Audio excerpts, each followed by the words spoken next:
ಆ ಲಿಂಗಾಯತ ಸಮಾಜವನ್ನು ಒಡೆಯುವ ಕೆಲಸವನ್ನು ಮಾಡ್ತಾ ಇದ್ದಾರೆ ಅನ್ನೋದಕ್ಕೆ ನಮ್ಮ ವಿರುದ್ಧ ಕೆಲವು ಲಿಂಗಾಯತರು ಅವರು ಅಜ್ಜವರು ನಮಗಿದು ಗೊತ್ತೇ ಇರಲಿಲ್ಲ.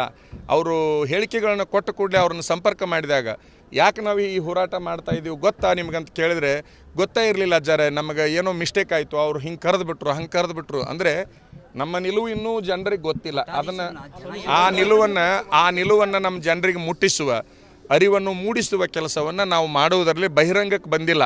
ಶೀಘ್ರದೊಳಗೆ ನಾವು ಬಹಿರಂಗಕ್ಕೆ ಬರ್ತೇವೆ. ನಮ್ಮ ನಿಲುವಿನಲ್ಲಿ ಯಾವುದೇ ಬದಲಾವಣೆ ಅನ್ನುವಂಥದ್ದಿಲ್ಲ. ಯಾರು ದೆಹಲಿ ಮಟ್ಟದ ನಾಯಕರು ಅಂತಂದರೆ ಈಗ ಉದಾಹರಣೆಗಾಗಿ ಮೇಲ್ಮನೆ ಕೆಳಮನೆಯಲ್ಲಿ ಕುಂತಿರ್ತಕ್ಕಂಥವ್ರು ಅವರು ನಮ್ಮನ್ನು ಸಂಪರ್ಕ ಮಾಡಿದ್ದಾರೆ. ಇವತ್ತು ಕೂಡ ಸಂಪರ್ಕ ಮಾಡಿದ್ದಾರೆ.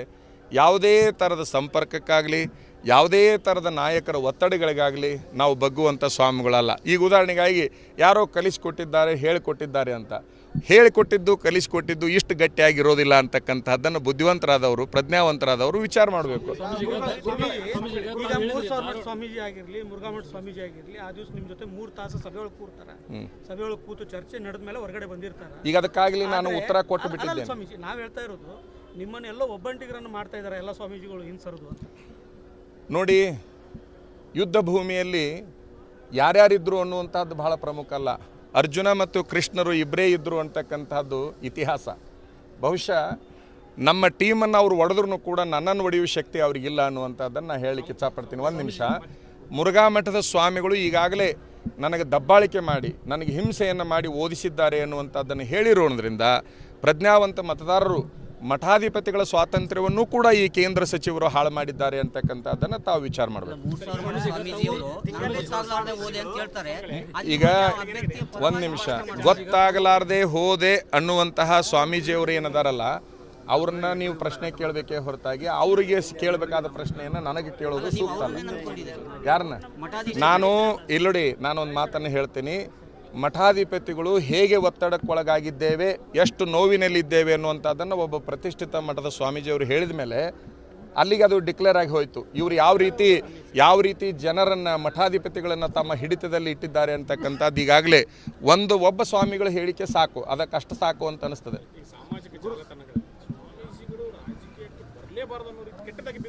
ಭಾಳ ಮಹತ್ವದ ಪ್ರಶ್ನೆಯನ್ನು ತಾವು ಕೇಳಿದ್ರಿ. ಸ್ವಾಮೀಜಿಯವರು ರಾಜಕೀಯಕ್ಕೆ ಬರಬಾರದು ಅಂತ ಹೇಳ್ತಕ್ಕಂಥವ್ರು ಇವರ ಅಭಿಮಾನಿಗಳೇ ಹೊರತಾಗಿ ಪ್ರಜ್ಞಾವಂತರಲ್ಲ.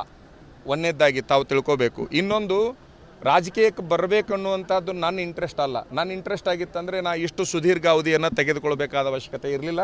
ಎಲ್ಲೂ ನಾ ರಾಜಕೀಯಕ್ಕೆ ಬರ್ತೀನಿ ಅಂತ ಹೇಳಿಲ್ಲ. ಈ ಕ್ಷಣದವರೆಗೂ ಕೂಡ ತಾವೆಲ್ಲರೂ ಬಂದವರು ಎಲ್ಲೂ ನಾ ರಾಜಕೀಯಕ್ಕೆ ಬರ್ತೀನಿ ಅಂತ ಹೇಳಿಲ್ಲ. ಆದರೆ ಈಗಾಗಲೇ ಏನಾಗಿದೆ, ಉತ್ತರ ಭಾರತದಲ್ಲಿ ಬಹುಸಂಖ್ಯಾತ ಸನ್ಯಾಸಿಗಳು ರಾಜಕೀಯವನ್ನು ಪ್ರವೇಶಿಸಿ ಆ ನಾಡಿನೊಳಗೆ ಸುಖ ಶಾಂತಿ ನೆಮ್ಮದಿಯನ್ನು ತಂದೊಡ್ಡುವಂಥ ಕೆಲಸವನ್ನು, ಶಿಕ್ಷಣದ ಗುಣಮಟ್ಟವನ್ನು ಹೆಚ್ಚು ಮಾಡುವಂಥ ಕೆಲಸವನ್ನು, ವೈದ್ಯಕೀಯ ಸೇವೆಯನ್ನು, ಸಾರಿಗೆ ಸೇವೆಯನ್ನು, ಎಲ್ಲ ರೀತಿಯಿಂದ ಗುಣಮಟ್ಟದ ಸೇವೆಯನ್ನು ಮಾಡಿರೋದ್ರಿಂದ ಕರ್ನಾಟಕದ ಜನನೂ ಕೂಡ ಏನು ಅಪೇಕ್ಷೆ ಪಡ್ತಾ ಇದೆ ಅಂದರೆ ದಿಂಗಾಲೇಶ್ವರ ಸ್ವಾಮೀಜಿಯಂಥ ನಿಷ್ಠುರವಾದಿಗಳು ಸತ್ಯವಾದಿಗಳು ಬಂದರೆ ನಮಗೂ ಒಳ್ಳೆಯದಾದೀತು ಅಂತಕ್ಕಂಥ ಭಾವನೆಯಲ್ಲಿ ಆ ಜನಗಳು ನಾನು ರಾಜಕೀಯ ಪ್ರವೇಶ ಮಾಡಬೇಕು ಅನ್ನೋದಕ್ಕೆ. ನನಗೆ ಸ್ವಾಮಿಗಳು ರಾಜಕಾರಣ ಮಾಡಬಾರ್ದು ಅಂತ ಹೇಳ್ತಾ ಇದ್ದಾರಲ್ಲ ಅನ್ನುವಂಥ ನಿಮ್ಮ ಪ್ರಶ್ನೆಗೆ ನನ್ನ ಉತ್ತರ ಏನು ಅಂತಂದ್ರೆ ತಾವು ವಿಚಾರ ಮಾಡಬೇಕು.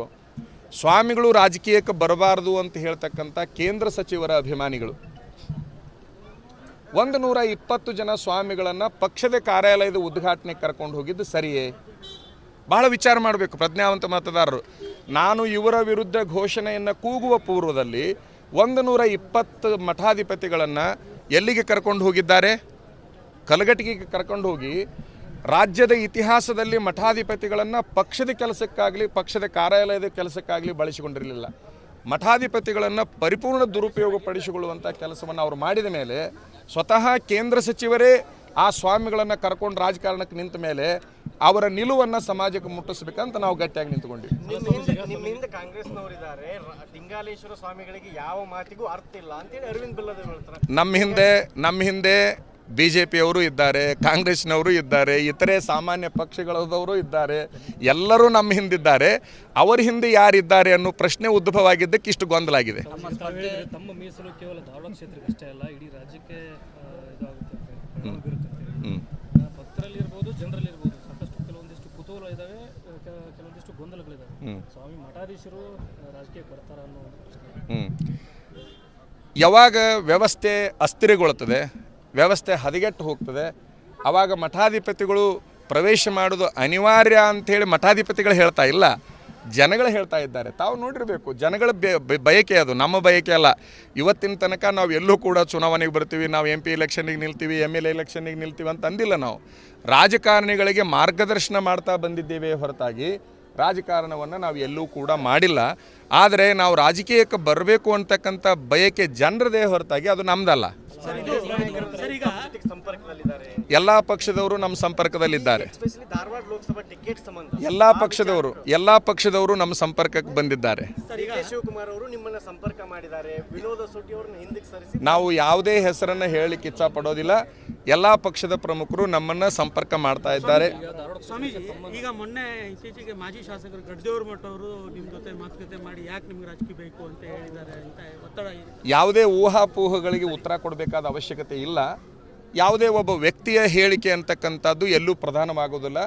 ಈ ರಾಜ್ಯದ ಬಹುಸಂಖ್ಯಾತರ ಹೇಳಿಕೆಯನ್ನು ನಾವು ಗಮನಿಸ್ತೇವೆ ಹೊರತಾಗಿ ಯಾವುದೇ ಒಂದು ವ್ಯಕ್ತಿಯ ಹೇಳಿಕೆಯನ್ನು ನಾವು ಗಮನಿಸೋದಿಲ್ಲ. ಸ್ಪರ್ಧೆ ನಿಮ್ಮದು ಪಕ್ಷೇತರವೋ ಒಂದು ಯಾವುದಾದ್ರು ಪಕ್ಷವೋ? ಆ ಸ್ಪರ್ಧೆಯ ವಿಚಾರ ನಾವು ಎಲ್ಲೂ ಹೇಳೇ ಇಲ್ಲ.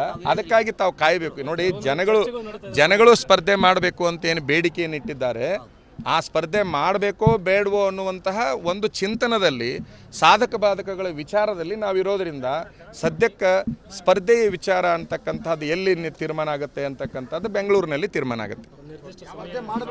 ಪಕ್ಷದ ಮುಖಂಡರ ಜೊತೆಗೆ ತೀರ್ಮಾನ ಆಗುತ್ತೋ ಅಥವಾ ನಿಮ್ಮ ಭಕ್ತರ ಜೊತೆಗೆ ತೀರ್ಮಾನ? ಇಲ್ಲ, ಮುಖಂಡರೊಂದಿಗೆ ತೀರ್ಮಾನದ ಪ್ರಶ್ನೆ ಸದ್ಯಕ್ಕಿಲ್ಲ.